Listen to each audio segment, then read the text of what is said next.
All right, good morning. I'm going to try to yell just a little bit. I hope y'all can hear me.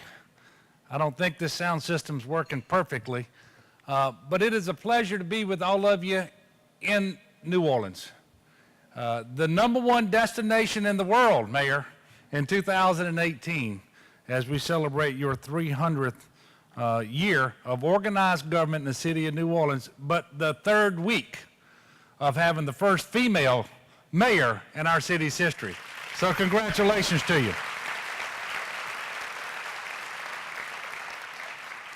The truth is, there isn't much that gets me out of Baton Rouge when the legislature is in session.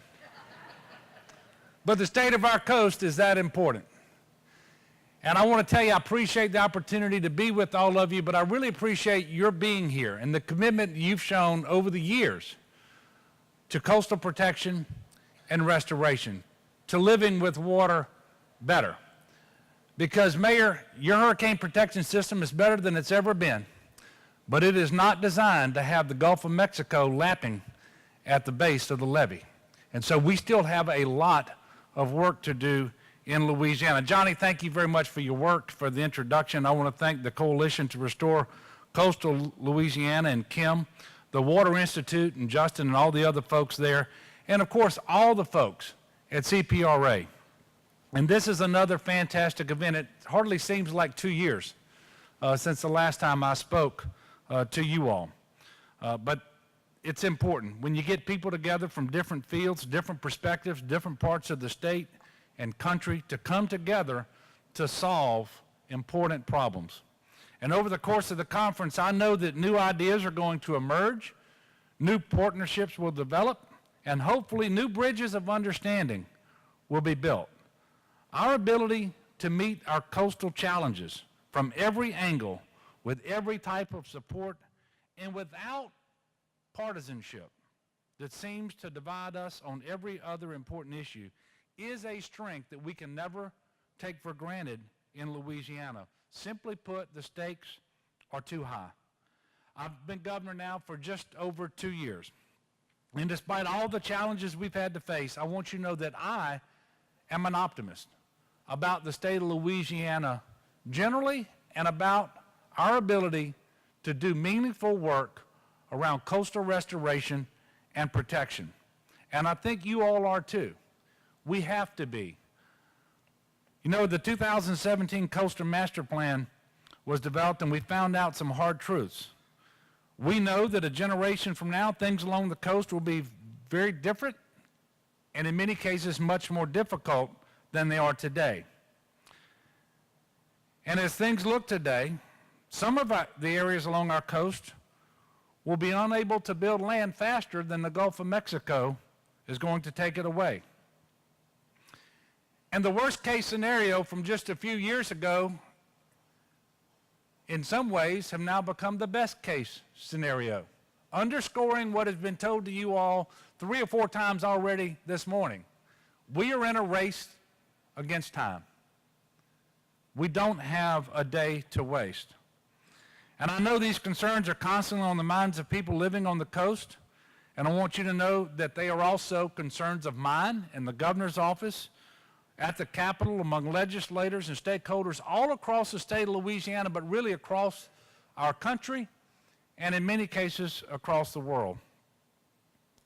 Here in Louisiana, despite these enormous complex challenges, we have some things going for us that others do not. For example, our Coastal Master Plan.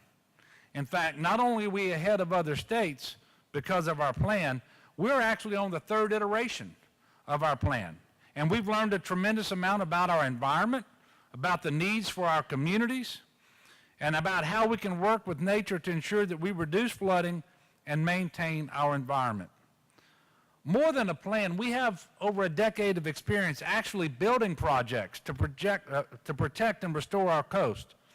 And that is why, despite some of the gloom and doom that you hear about predictions for the future, I actually believe this is Louisiana's moment. So today we're building upon all of our prior success and entering a new era of our coastal program. This new era is going to be fueled by the arrival of both the Deepwater Horizon settlement payments and Phase 2 of Go Mesa, which are finally going to provide the funding necessary to implement projects at a scale that thus far has been unimaginable. We will finally be able to fund signature projects that have been contemplated and discussed for years, as Kim mentioned to you a while ago. Projects that address some of the fundamental challenges we face along our coast. And you know, as our master plan becomes less academic and theoretical and more real, you're actually going to hear from some people that will try to knock us off course. We cannot allow that to happen. Our plan was developed upon science, and we must allow science to guide our efforts going forward, and we have to be resolute. Not only are we breaking new ground by constructing some of the largest, most impressive restoration and protection features anywhere on Earth, but we're also setting the new standard for improving the infrastructure, permitting, and review process nationwide. And I want to remind everyone, and Johnny mentioned this a moment ago, while we're pushing to streamline the process, we're not going to cut corners. We're going to do things concurrently rather than sequentially so we can move ahead faster, smarter. That's our effort. We've held dozens of public meetings where we've solicited information from stakeholders. We've held several independent expert scientific panels to provide recommendations on how to proceed with these projects. And for the past year, CPRA has been meeting with fishermen at bait shops and marinas in Plaquemines and St. Bernard and elsewhere along coastal Louisiana to discuss our projects and their concerns. For a long time, we've looked to the Netherlands for their leadership on how to better live with water, and they have inspired and guided us in our efforts. But with this new era of our coastal program, we're going to write our own book. We're going to make our own case that the state of Louisiana is indeed on par with the great managers of water throughout the world. Our coast is going to lose some amount of land in the future, and that is an unfortunate fact. But by implementing faithfully the master plan, we get to have a hand in how much, where, and how fast that loss will take place. Implementing each of the 124 projects in the Coastal Master Plan is absolutely critical. And my administration, I personally, will continue to support the CPRA and advocate for these projects both at home and in Washington. But we will need to do more. While the 2017 plan was still in development, the Office of Community Development joined the CPRA in helping address some of the broader implications of land loss. In 2016, the Office of Community Development received a federal grant to pilot 2 approaches on the social challenges of a changing coast. The first was the relocation of the Ile de Jean Charles community, and the second is the LA SAFE program, a co-planning approach to assist 6 coastal parishes with addressing their risk factors. Along with this pilot came a unique partnership and an opportunity for the Office of Community Development as it joined forces with the Foundation for Louisiana, a statewide philanthropic organization, to maximize and leverage resources for this project and create a better experience and a better final product. But none of our plans are about simply planning, not the master plan and not LA SAFE.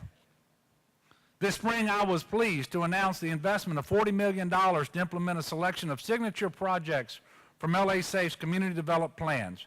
And when you look at the type of projects that we're going to pursue, you quickly see how broad our resilience actions are becoming and why the state needs additional help in readying itself for our future.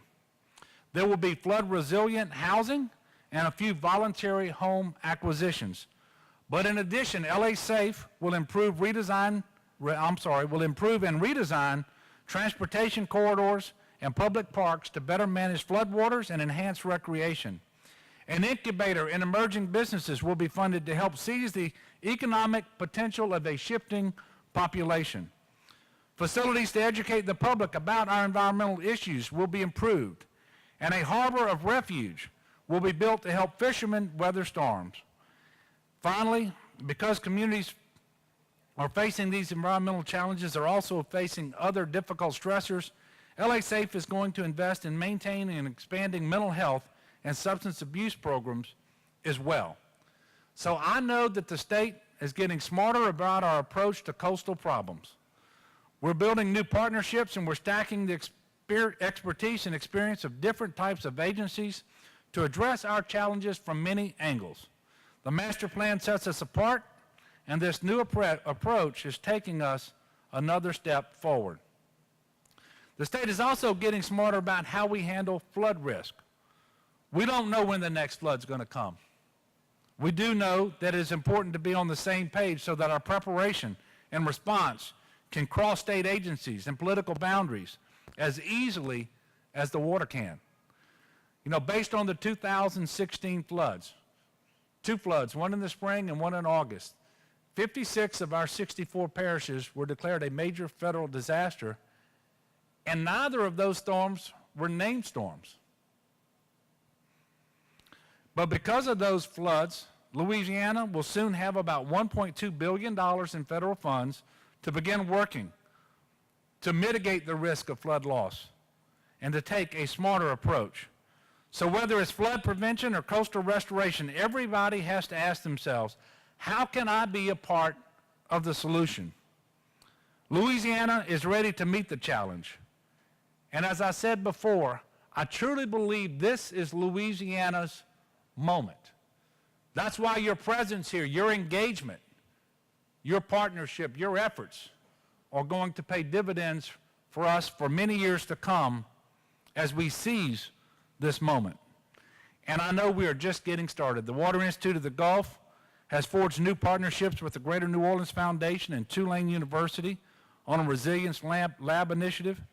And our smart investments are being matched with contributions and support from our homegrown philanthropies like the Baton Rouge Area Foundation, the Foundation for Louisiana, and the Greater New Orleans Foundation, as well as national givers who continue to see Louisiana as a strong investment. To keep the momentum going, my administration is working with the Center for Planning Excellence on a workshop for this fall that will tap every state agency so that we, as a state, can continue to come together to acknowledge and refine our roles and our responses to this crisis. We've done a lot of work to get to where we are today, and we are as committed as ever to finding new paths and new solutions to meet the challenges of the future. And yes, Louisiana is in for a challenge. But every challenge is itself an opportunity. And luckily, the people of Louisiana are strong and resilient, and I know that they are up to it. Louisiana is the example for 21st century ecosystem restoration. Louisiana is the example for integrated approaches to flood protection.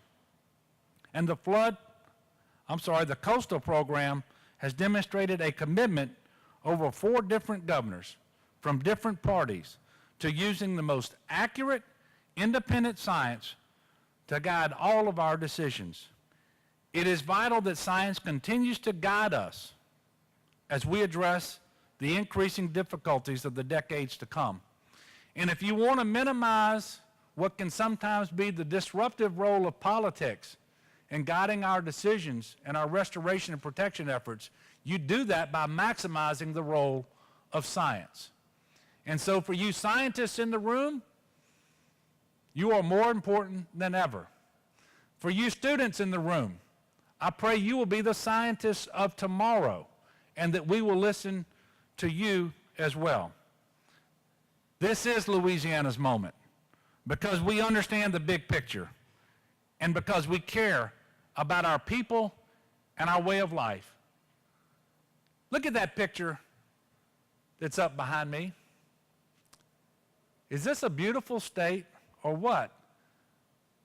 But while that picture is beautiful, it is also unsettling because we know what is in store for so much of Louisiana that looks like that today. I wouldn't trade our way of life. I wouldn't trade our state for anywhere else in the world despite these challenges. But one of the reasons is because I am confident in the abilities of the people in this room and across the state of Louisiana to help us as we continue to move forward. This is Louisiana's a moment because we understand the big picture. And yes, we care about our people. Nobody asked for ecosystem collapse. No one wants saltwater intrusion. No one wants the ground to subside or for the seas to rise. No one wants to hear the weatherman tell them that there's another hurricane in the Gulf. And yet, these are the facts that we live with. The coastal problem was not created overnight. It will not be solved overnight. The only pathway to a new relationship between our people and our coast and our water is a commitment to decades of responsible decision-making and implementation moving forward. And even though it's going to take decades, we do not have a single day to waste. So I hope that you will join me in making the most out of Louisiana's moment. God bless you, and God bless the state of Louisiana and our coast. Thank you so much.